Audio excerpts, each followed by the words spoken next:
معاكم هبه. اليوم جبت لكم غوسيت تاع لي ميني كيش ولا لي فون دو تارت سالي. هاد لا غوسيت تجي تذوب في اليد قبل الفم وتجي تكتل بالبنه.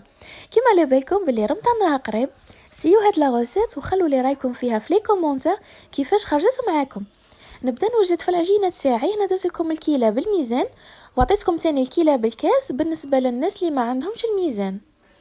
نسحق في هاد العجينه 500 غرام تاع فرينه، واللي ما عندهمش الميزان كيلت بهذا الكاس درت منه 4 كيسان كبار معمرين مليح، نقصت منهم مغرف كبيره تاع ماكله، هكا غادي تتحصلوا على 500 غرام تاع فرينه.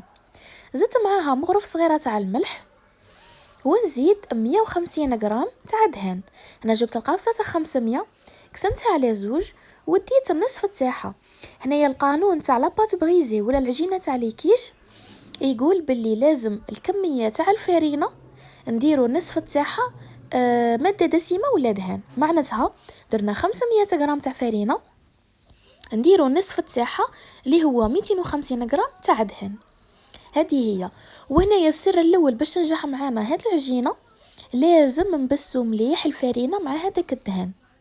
شوفوا هنايا بعد ما بسستها بهذه الطريقه نلاحظوا باللي اللون تاعها تبدل. شوفوا لا كولور تاع الفرينه تبدل، ما ولاش ابيض ولا شغل بلون كاسي، راح لا كولور تاع الدهان.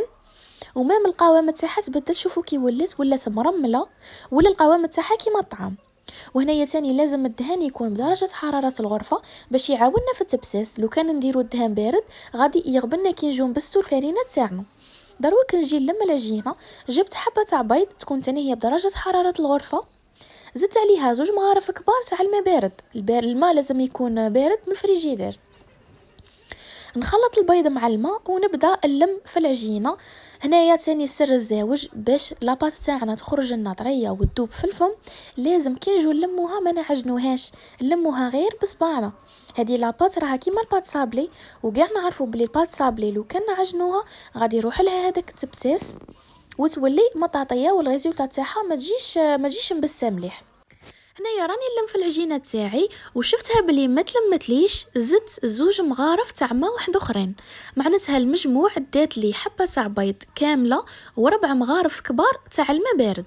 وهنايا الماء ماشي شرط تديلكم 4 مغارف، قادر تديلكم قل. هنا على حسب النوعيه تاع الفرينه، كاين الفرينه اللي تشرب سوائل وكاين الفرينه اللي تتلم بالخف. انا حطيت العجينه تاعي فوق البلون دو طرافاي، راني نلم فيها بيدي، ما رانيش نعجن فيها، راني نلم فيها برك. ومن بعد غادي نجيب فيلم اليمونتير نغلف مليح هذيك العجينه، ما نخليش كاع الهويت وشيها باش ما تيبسليش، ونخليها تريح في الفريجيدير على الاقل 20 دقيقه. انا خليتها نص ساعه، وهذه خطوه ضروريه، لازم العجينه تاعنا تريح في الفريجيدير.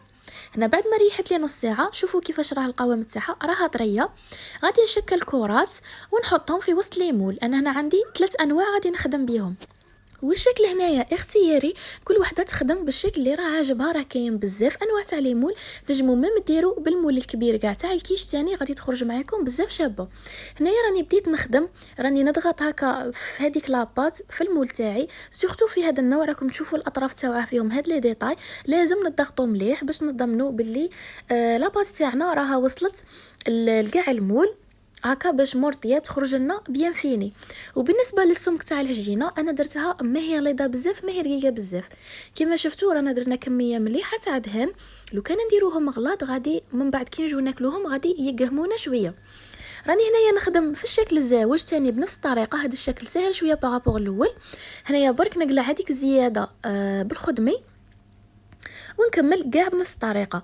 بالنسبه لليمول هنايا راني ما دهنتهم لا بدهان لا بالزيت، ما درت فيهم فرينه، خدمت بهم ديريكت. راكم تشوفوا ديريكت حطيت العجينه في وسط المول. اللي يكونوا ليمول تاعها قدم شويه ولا يلصقوا تدهنهم شويه تاع زيت ولا شويه تاع دهان، دير رشه خفيفه تاع فرينه ودير نفس العمليه اللي ندير فيها انا هكا باش ما يلصقولكمش من بعد. كملت هنايا كاع لاباط اللي كانت عندي، راني درت فيهم ثقوب هكا بالفرشيطه، لازم نثقبوهم باش من بعد مور طياب ما يتنفخوناش في القاعده ويضيع الشكل تاعهم. وخطوه اساسيه لازم ندخلوهم للمجمد يقعدوا 10 دقائق قبل ما نطيبوهم. نروح دروك لافاس، انا درت بولياشي طيبته مع شويه تاع بصل، درت لي زيبيس مع دنوس. بعد ما طاب راني زدت عليه كميه تاع فرماج وزدت عليه البيشاميل. انا هنايا بغيت نبدل في لافارس، درت البيشاميل سيوها وشوفوا كيفاش تخرج، تجي بزاف بنينه. خلطت هنا كاع المكونات اللي كانوا عندي، خلطت مليح البيشاميل مع هذاك البولي، وبعد ما فاتت 10 دقائق خرجت لي فون دو طارت تاوعي من الكونجيلاتور وراني نعمر فيهم بهذيك لافارس البنينه. تنجموا ميم تاكلوها غير كيما راهي تجيكم بزاف بنينه. راني نعمر فيهم وهنا نسيو انا ما نبغيش هذوك لي كيش اللي يجوا الحشو تاعهم فايض هكا في لي كوتي من بعد ما يطيبوا. راني نعمر فيهم جوست هما والاسباس اللي راه باقي هكا باش كي ندخلهم يطيبوا الحشوه تاعي ما تطيحليش على لي كوتي ويجي الشكل تاعهم شويه ماشي شباب. نكمل هنايا نعمرهم بهذيك لافارس وندير لهم شويه تاع فروماج غابي من الفوق وندخلهم يطيبوا. هنا بالنسبه للفرن لازم الفرن تاعنا يكون حامي من قبل. شعلت عليه انا من تحت، خليت الفوغ تاعي يحمى مليح وندخلهم يطيبوا. غادي نشوف لاباط تاعي تبدا تحمر في لي كوتي. هنا للامانه انا ما شعلتش عليهم من الفوق، شعلت عليهم غير من تحت اوتوماتيكمون حمروا لي من الفوق. شوفوا الشكل تاعهم هنايا غادي نخرجهم، راهم طابوا لي كيش تاوعي. شوفوا الشكل تاعهم كي راه خارج، راهم يكتلوا بالبنه، الريحه تاعهم راها ما نحكي لكمش. هنا غادي نقلع معاكم الشكل الاول. شوفوا غادي نقلع بكل سهوله، ما لصقوا معايا ما والو. شوفوا لا دوغور اللي داوها من تحت. لاباط تاعنا راها تتفتت غير وحدها. سيو هاد لي ميني كيش ودوك تعرفوا راني نحكي لكم. شوفوا الشكل شحال خرج الشباب، خرجوا بيان فيني طايبين مليح. شوفوا لاباط راها تنقلع وحدها ما تغبنكم ما والو. هنايا شوفوا جيت نقلعها الطرف تاع عجينه شويه بغا يطير باش تعرفوا بلي لاباط راها مبسه وبزاف طريه. دروك ما بقى لي غير نقول لكم تهلاو في رواحكم.